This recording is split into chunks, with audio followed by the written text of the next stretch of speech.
బయట వర్షం పడుతుంటే వేడివేడిగా లంచ్లోనికి ఇలా చేసుకొని తింటే కర్రీ అబ్బా సూపర్ ఉంటుంది కదండి. హాయ్ అండి, welcome to my channel Rajani's diary. ఈరోజైతే నేను ఎగ్తో ఈ కర్రీ చేశానండి. చాలామంది చేసుకుంటారు ఈ కర్రీ, కాకపోతే ఈ కర్రీని ఎప్పుడు చేసుకున్నా కూడా చాలా వెరైటీగా కొత్తగా తింటుంటే ఏదో తెలియని ఒక అనుభూతి అనేది ఉంటుంది కదా. ఈరోజైతే నేను ట్రై చేశాను. ఈ కర్రీ కోసం నేను 5 గుడ్లు తీసుకున్నానండి. ఇవైతే కొద్దిగా పగిలిపోయి ఉన్నాయన్నమాట. వీటితోనే నేను కర్రీ చేశాను.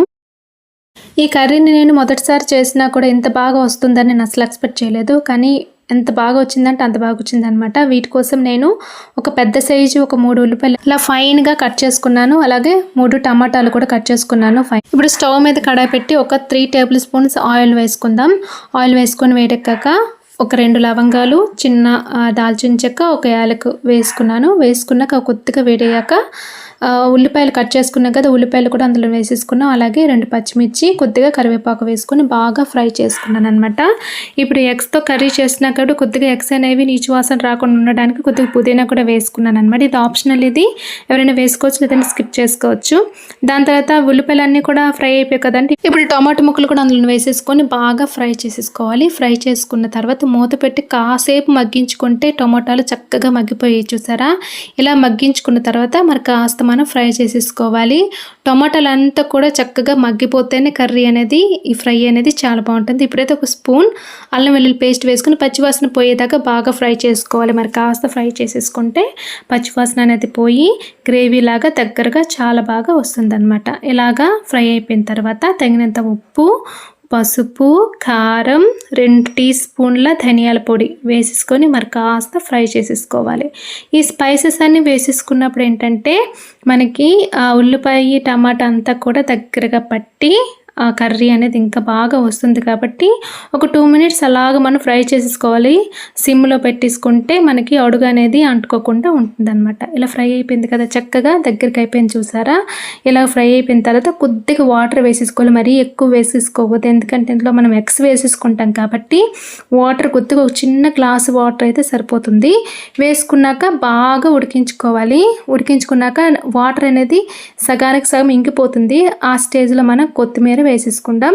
అలాగే మసాలా పొడి కూడా వేసేసుకుందాం. మసాలా పొడి ఇక్కడ స్కిప్ అయిపోయింది. మసాలా పొడి కూడా వేసేసుకుందాం. ఇప్పుడే వేసేసుకోవాలి, లాస్ట్లో మనం వేసుకోవడానికి అవ్వదు కాబట్టి. మసాలా వేసుకున్నాక ఇప్పుడు ఎగ్స్ అనేవి జాగ్రత్తగా ఒక్కొక్కటి కూడా ఇలాగా వేసేసుకోవాలి. చక్కగా ఒకదాని తర్వాత ఒకటి సైడ్కి వేసుకోవాలంటే పక్క పక్కన వేసుకోవాలి. ఒకదాని మీద ఒకటి వేసేసుకోకూడదు, కొద్ది గ్యాప్ ఉంటేనే బాగుంటుంది.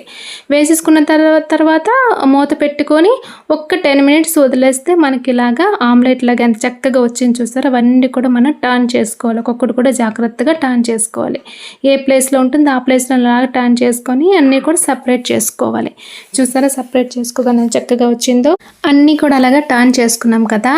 ఈ కర్రీ అయితే నేను మొదటిసారి చేశానండి. ఎప్పుడు కూడా నేను ఈ కర్రీ నేను చేసుకోలేదు. ఎప్పుడైనా కూడా ఉడకబెట్టిన గుడ్లతో కర్రీ చేసుకున్నా కానీ, ఆమ్లెట్ ఇలాగ చేసుకున్నాను కానీ ఈ కర్రీ ఇప్పుడు చేసుకోలేదు.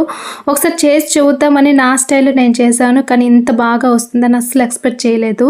అంత బాగా వచ్చింది. వేడి వేడి అన్నంలోనికి వేడిగా తింటుంటే అబ్బా ఎంత బాగుంటుందంటే మరి చెప్పలేనండి. మీరు కూడా చేస్తుంటారు, చూస్తుంటారు. ఒకసారి నేను చేసినలాగా కూడా మీరు కూడా ఒకసారి ట్రై చేయండి. ఇలాగ చూసారా, చక్కగా అన్నీ కూడా ఎగ్స్ అనేవి టర్న్ చేసుకున్నాం కదా, చక్కగా ఉడికిపోయిందనమాట. చక్కగా ఆ మధ్యలో ఇంకా వాటర్ ఉంది కదా, వాటర్ అంతా కూడా మనం కొద్దిగా అది డ్రై అవ్వాలి. ఎందుకంటే వాటర్లో ఉంది కాబట్టి కొద్దిగా మూత పెట్టి ఉడికించుకుంటే ఆ ఎగ్స్ కూడా లోపల ఉడుకుతాయి కదా. చక్కగా ఉడికిన తర్వాత చూసారా, ఉడికిన తర్వాత శుభ్రంగా చక్కగా వాటర్ అంతా కూడా ఇంకిపోయి ఆయిల్ అనేది పైకి తేలుతుంది కదా. ఇంకా మన కర్రీ అనేది రెడీ అయిపోయింది. మనకేంటంటే ఇది ఇలా ఫ్రై లాగా ఉంటేనే బాగుంటుంది. వేడివేడి అన్నంలోనికి చక్కగా హ్యాపీగా తినేయచ్చు. పిల్లలు పెద్దలు అందరూ కూడా ఇష్టపడతారండి, అంత బాగుంటుంది. ఇది వేడిగా ఉన్నప్పుడే బాగుంటుంది. వేడిగా ఉన్నప్పుడే తినాలి, చల్లగా అయిపోతే అంత బాగోదు. వేడిగా ఉన్నప్పుడు తినాలి, కానీ చాలా సూపర్గా ఉంటుంది. కర్రీ అనేది రెడీ అయిపోయిందండి. చూసారు అంత కలర్ఫుల్గా ఎంత బాగుందో. తింటే కూడా అంతే బాగుంది, అంతే టేస్టీగా వచ్చింది. నేనైతే పుదీనా వేసుకున్నాను కాబట్టి పుదీనా స్మెల్ అనేది కర్రీకి ఎంత బాగా యాడ్ అవుతుందంటే అంత బాగుంటుంది అనమాట. మీరు కూడా ట్రై చేయండి. నా వీడియో కనుక నచ్చినట్లయితే చిన్న లైక్ ఇచ్చేయండి. నా ఛానల్ని సబ్స్క్రైబ్ చేసి సపోర్ట్ చేయండి. Thank you friends.